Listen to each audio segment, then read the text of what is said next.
My name is Karishma. I'm 21 years old. And I've been keeping something inside me that feels like it's poisoning my blood. It started the night my stepfather walked into my room. No, not in the way your mind might leap to. He didn't touch me. He didn't say anything cruel. But what happened that night? It was the spark that lit a fire I've been choking on ever since. A fire that burned straight through the quiet little life I thought I had under control. I guess I should start before that night. Before I even moved back into my mother's house. Back when I was still living with Daniel. God, Daniel. I used to think he was my safe place.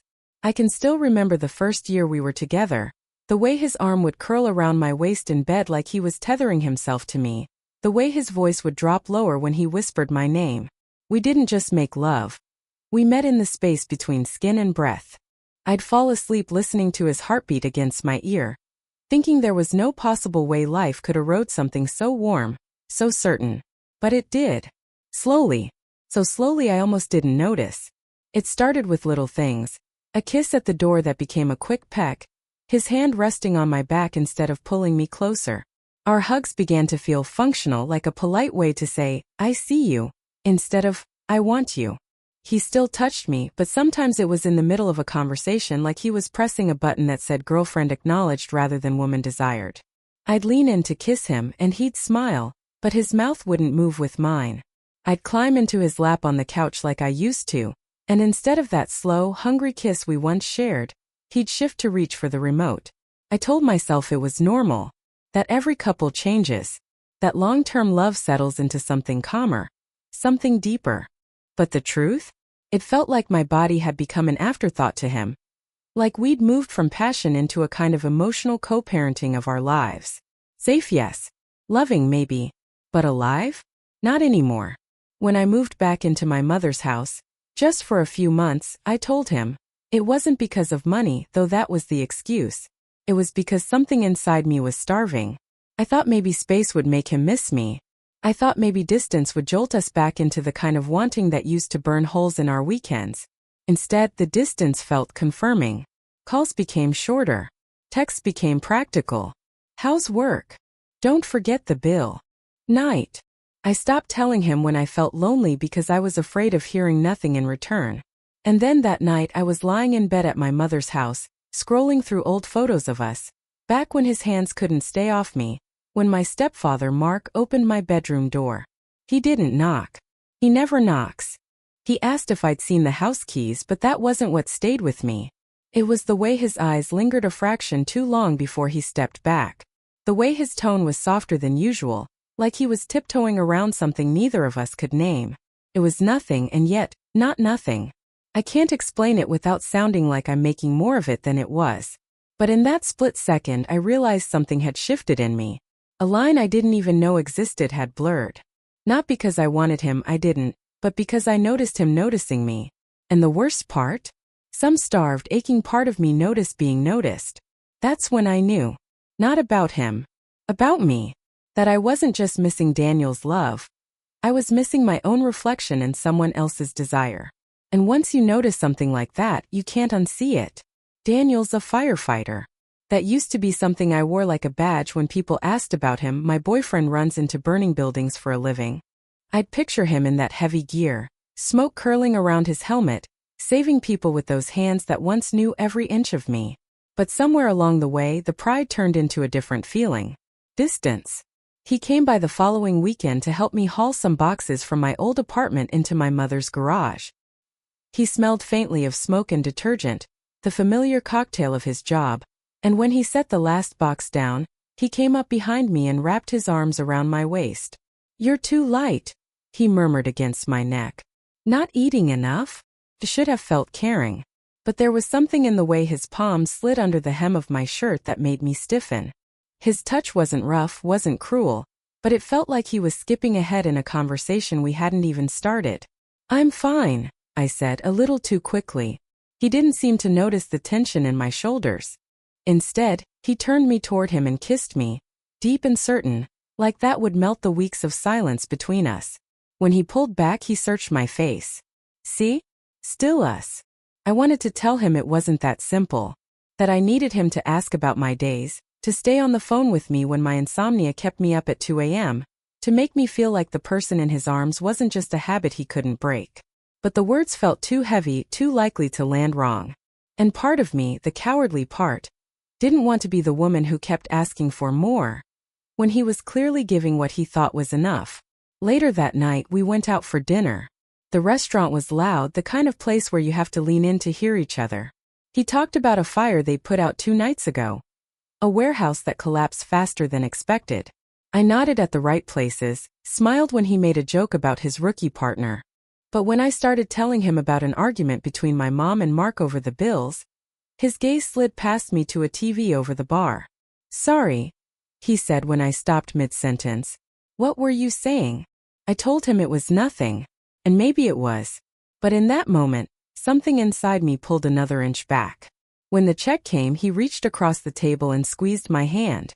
"We should get a hotel next weekend. Just you and me. No boxes. No family. Just us." I nodded, smiling the way you do when you know you should want something. But my chest felt hollow. I wanted intimacy, but not just the kind that starts with a hotel key. We drove back to my mother's house in silence, the kind that doesn't feel peaceful but instead hums with everything unsaid. When he parked, he leaned over, resting his forehead against mine. "I know this is weird," he said softly, "us being apart. But I'm still here. Always." I swallowed, my throat tight. "I know." He kissed me again, slow, deliberate, but my hand stayed limp in his. And I hated myself for it. Because I could see in his eyes that he thought he was fixing things, that holding me close was the same as knowing me. The truth? I didn't feel unseen because he didn't touch me enough. I felt unseen because he didn't see past the touch. Because when I pulled away first, he didn't ask why. Because when I said, "I'm tired," he heard, "I need sleep," instead of, "I'm lonely in ways you can't feel." After he left, I sat in my childhood bedroom and stared at my phone. No text from him yet. Just the faint hum of voices from the kitchen where my mother and Mark were talking. And in that quiet, I realized something terrifying. The person who might notice I'm fading isn't the man I've loved for 5 years. It's the man I'm supposed to keep at arm's length. The next time Daniel came over, it was a Tuesday night. I'd just gotten home from work, my hair damp from a quick shower, my mother clattering dishes in the kitchen. He was leaning against his truck when I pulled into the driveway, his grin familiar but, I don't know, distant. Or maybe I was the one distant. Inside, we sat on the couch, catching up in that stilted, polite way couples do when they're trying too hard to sound normal. He told me about a call they'd had at the station. A gas leak in an old apartment building. I told him my mom had been on my case about finding my footing again. Halfway through my story, his hand slid onto my thigh. Warm, steady. Not forceful, just there. But it felt like a shortcut, like he was trying to bypass the conversation and get to the real connection. I froze just for a second. Enough for him to notice. "You okay?" he asked. "Yeah. Just tired." I smiled, trying to smooth over the moment. He leaned in to kiss me. It wasn't rough, wasn't overly sexual. But my body went still. I let him kiss me because that's what I was supposed to do, but inside I was counting the seconds until he'd stop. My lips moved just enough to keep the illusion, but the spark I wanted to feel, the one I used to feel, never came. When he pulled back, he studied me. "Feels like you're a million miles away lately." I laughed softly, the kind of laugh that's more deflection than humor. "Just stressed." "The move work, my mom?" "Maybe I can help with that," he said, his voice dropping lower as his hand slid further up my leg. I placed my hand over his, not to encourage, but to stop it. "Daniel, I'm really tired." He sighed, leaning back. "We never see each other anymore. I'm just trying to, I don't know, feel close to you." "I know," I said quickly. "It's not that I don't want to. I trailed off because how do you explain that you want to want him, but you can't force your heart to catch up to your skin?" We sat there in silence, the TV muttering in the background. He reached for the remote, flipping through channels until he landed on something mindless. I tucked my legs under me, keeping just enough space between us that he wouldn't try again. At one point during a commercial, he smacked my butt playfully, something he'd done hundreds of times before. Normally I'd roll my eyes or sweat him back, but this time my whole body stiffened like he'd crossed a line. "What?" he asked, noticing. "Nothing," I said too quickly, forcing a small smile. Just startled me. The truth was I wasn't startled. I was irritated. Because even a harmless gesture felt like another reminder that he couldn't just be with me without it turning into something else. When he left that night, he kissed me at the door, lingering, searching, but I gave him the same shallow return I'd been giving for weeks.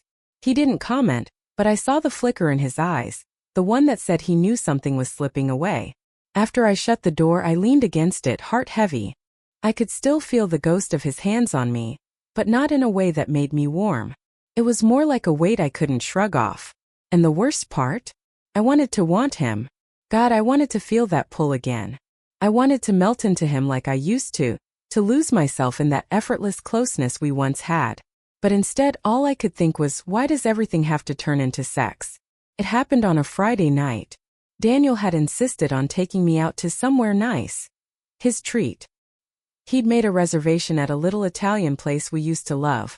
The same one where he'd once kissed me in the middle of the street afterward, spinning me around like something out of a movie. We were barely seated before he reached for my hand. God, I missed you, he said, pressing a kiss to my fingers. I smiled politely, but there was a knot in my stomach. I'd been on edge all day, work stress, my mom's passive-aggressive comments about me staying too long, and a brief, awkward encounter with Mark in the hallway that morning that left me feeling noticed in a way Daniel hadn't in months. As the waiter poured wine, Daniel launched into a story about a training drill at the firehouse, his voice animated, his hands moving. I tried to listen, but the restaurant's low lighting, the smell of garlic, the intimacy of the table, it all felt like a stage I couldn't perform on tonight.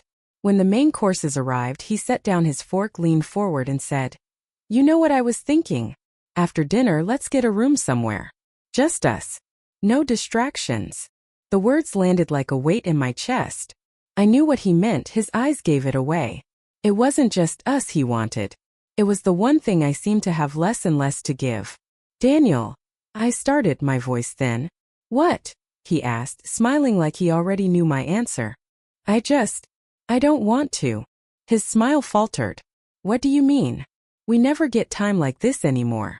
"I know," I said quickly. I don't feel like." "Oh my God, Claire," he cut in, pushing back from the table a little. "Do you ever feel like it anymore? Seriously, every time I touch you, you tense up. Every time I try to get close, you shut me out."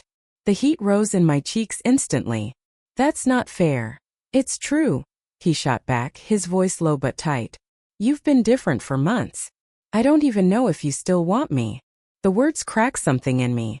All the weeks of swallowing down my feelings, of telling myself don't make a scene, don't hurt him, shattered in an instant. "Maybe I don't." I snapped, my voice sharper than I'd ever heard it.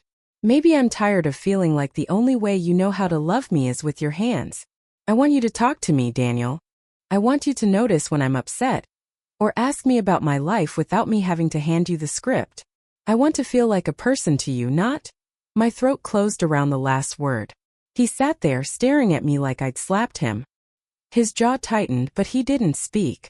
The silence between us was louder than anything I just said. Around us, the clink of glasses and low hum of other diners went on as if the earth hadn't shifted.